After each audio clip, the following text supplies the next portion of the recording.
శ్రీమహాగణాధిపతయే నమః. సదాశివసమారంభాం శంకరాచార్యమధ్యమాం అస్మదాచార్యపర్యంతాం వందే గురుపరంపరాం. అపార కరుణా సింధుం జ్ఞానదం శాంతరూపిణం శ్రీచంద్రశేఖర గురుం ప్రణతోస్మి ముదాన్వహం. దేవే దేహే చ దేశే చ భక్త్యారోగ్యసుఖప్రదం బుధపామర సంసేవ్యం తం శ్రీజయేంద్రం నమామ్యహం. నమామః శంకరాన్ వాక్య విజయేంద్ర సరస్వతీం శ్రీగురుం శిష్టమార్గానునేతారం సన్మతిప్రదం.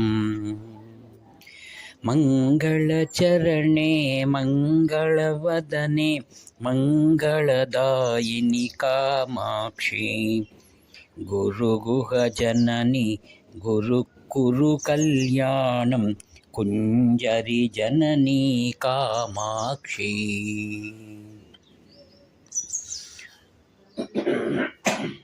ప్రేమ స్వరూపులారా, భగవద్గీతలో ఒక శ్లోకం వస్తుంది. అన్నాద్ భవంతి భూతాని పర్జన్యాదన్న సంభవః యజ్ఞాద్ భవతి పర్జన్యో యజ్ఞః కర్మ సముద్భవః. కర్మ బ్రహ్మోద్భవం విద్ధి బ్రహ్మాక్షర సముద్భవం తస్మాత్ సర్వగతం బ్రహ్మ నిత్యం యజ్ఞే ప్రతిష్ఠితం. అన్నము వర్షం వలన మనకు లభ్యమవుతుంది. ఆ యొక్క వర్షం యజ్ఞం వలన ప్రాప్తి కలుగుతుంది. ఆ యజ్ఞం బ్రహ్మాక్షరం ఓంకారం నుండి ఆరంభించబడుతుంది. ఆ ఓంకారం బ్రహ్మస్వరూపం. ఆ విధంగా అన్నాన్ని మనం పొందాలంటే పర్జన్యుడు అనగా వరుణదేవుని కృప మనకు చాలా అవసరం. కృతయుగంలో తపస్సులు, త్రేతాయుగంలో యజ్ఞయాగాదులు, ద్వాపర యుగంలో వ్రతములు, కలియుగంలో నామస్మరణ. ఒకసారి తిరుమల తిరుపతి దేవస్థానం ఆ యొక్క పివిఆర్కే ప్రసాద్ గారు ఎగ్జిక్యూటివ్ ఆఫీసర్ ప్రాతకాలమే కాంచీ కామకోటి పరమాచార్య స్వామిని దర్శించడానికి వచ్చారు. స్వాముల వారి పూజలో ఉన్నంత వరకు ఉండి పూజ అయిన తర్వాత తీర్థప్రసాదాలు స్వీకరించి స్వాముల వారికి ఫలపుష్పములు మరియు తిరుపతి ప్రసాదాన్ని స్వామివారికి సమర్పించి నమస్కరించి కూర్చున్నారు. స్వామివారు వచ్చిన వివరాలు అడిగారు. పివిఆర్కే ప్రసాద్ చెప్తున్నారు, ప్రతిరోజు కూడా దేవస్థానానికి దర్శనానికి ఎన్నో లక్షల మంది వస్తున్నారు. ఒకటే కొరత, మాకు జలం మనకు లభ్యం కావటం లేదు. వారందరికీ వచ్చిన వారికి మనం నీరు అందించలేకపోతున్నాం అనగా స్వాముల వారు దీర్ఘంగా మౌనంగా కూర్చున్నారు. కొద్దిసేపు తర్వాత ఆయనతో అన్నారు, ఉద్దేశం మంచిది, వరుణుని కృప కలగాలి, దానికి మీరు టీటీడీ ద్వారా వరుణ జపం యొక్క ఏర్పాట్లు చేయండి అన్నారు. స్వాముల వారే మాట్లాడుతూ, మంచి శ్రోత్రియులు, వేద పండితులు అయినటువంటి వారు ఉన్నారు. మన యొక్క గోదావరి తీర ప్రాంతంలో నేటికి అనేకమైనటువంటి వేద పండితులు మనం చూడవచ్చు. వారిలో నిష్ణాతులైన వారందరి పేర్లు మఠం ద్వారా తెలుసుకొని వారినందరినీ మీరు పిలిపించి మంచి శుభముహూర్తంలో ఈ యొక్క వరుణ జపం ప్రారంభించండి. 5 రోజులు చేయాలి. మిగతా విషయాలన్నీ కూడా పండితులు మీకు తెలియజేస్తారు అని ఆయన్ను ఆశీర్వదించి పంపించారు. పివిఆర్కే ప్రసాద్ గారు మఠం శ్రీకార్యంతో మాట్లాడి అనేక విషయాలు చర్చించి దానికి తగిన ఏర్పాట్లు చేసుకున్నారు. దీన్ని పర్జన్య శాంతి యోగం అని అంటారు. పర్జన్య శాంతి యాగం. ఇది ఎందుకనగా వరుణ ప్రీత్యర్థమే చేసేటువంటిది. దీంట్లో పూజ కూర్చునేటువంటి వాళ్ళు ఎవరనగా ఎగ్జిక్యూటివ్ ఆఫీసర్ మరియు ఆయన సతీమణి, వాళ్ళను సర్వోపద్రష్ట అని అంటారు. తర్వాత ఆ యొక్క పర్జన్య శాంతి యాగంలో జపం, వరుణ జపాన్ని చేయాలి. ఆ వరుణ జపం స్వామి పుష్కరిణిలో నాభిస్థానం వరకు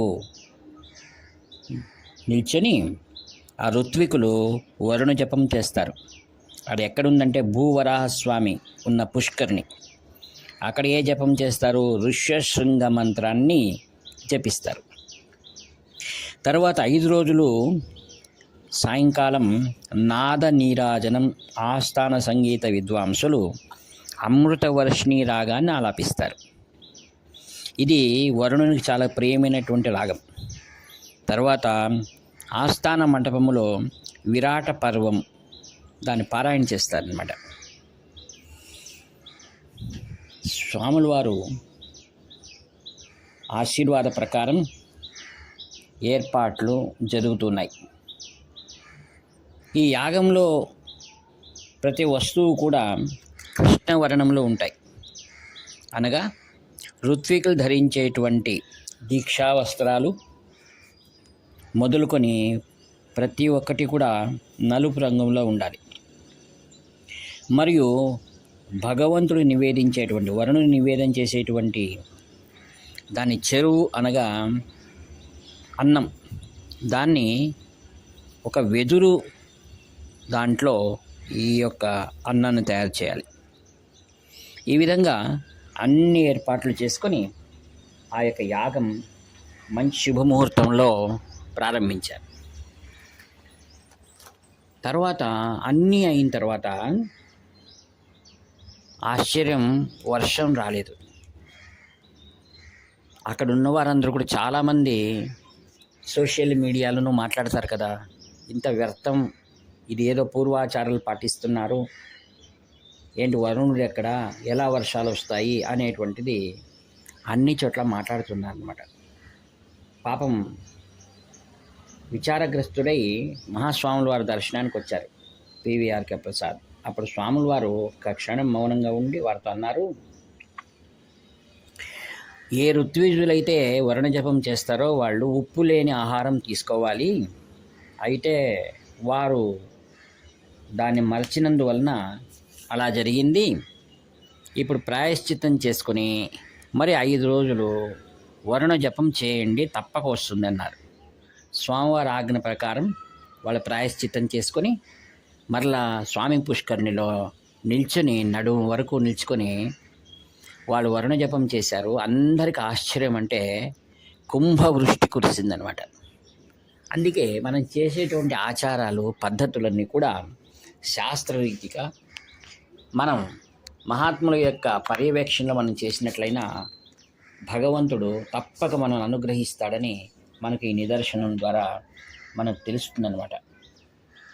కావున ఆ యొక్క కామాక్షి స్వరూపమైనటువంటి మహాస్వాముల వారు ఈ యొక్క అనుగ్రహాన్ని కలిగించారు. తర్వాత విశేషాన్ని మనం తెలుసుకోవాలి. ఇది వైష్ణవ క్షేత్రం, ఇది తిరుమల. అలానే మరి ఒక వైష్ణవ క్షేత్రం భద్రాచలం. మహాస్వాముల వారు భద్రాచలానికి వెళ్ళినప్పుడు ఆ దేవస్థానం యొక్క నిర్మాణంలో మరియు అది బాగా శిథిలమైపోయిందనమాట. చాలా బాధపడినట్టు స్వాముల వారు ఏం చేశారంటే దీన్ని పునర్నిర్మాణం చేయాలనే ఉద్దేశంతో ఆ శ్రీ వైష్ణవుల వారిని అందరినీ పిలిపించి దీన్ని మరలా మనం పునర్నిర్మాణం చేయాలి, ఎందుకనగా ఆదిగురు శంకరాచార్యుల వారు భద్రాచలానికి వచ్చినటువంటి ప్రదేశం అని చెప్పి స్వాముల వారు వారిని అందరినీ కూడా ఒప్పించి తర్వాత ఆంధ్రప్రదేశ్ ప్రభుత్వం వారిని కూడా పిలిపించారు.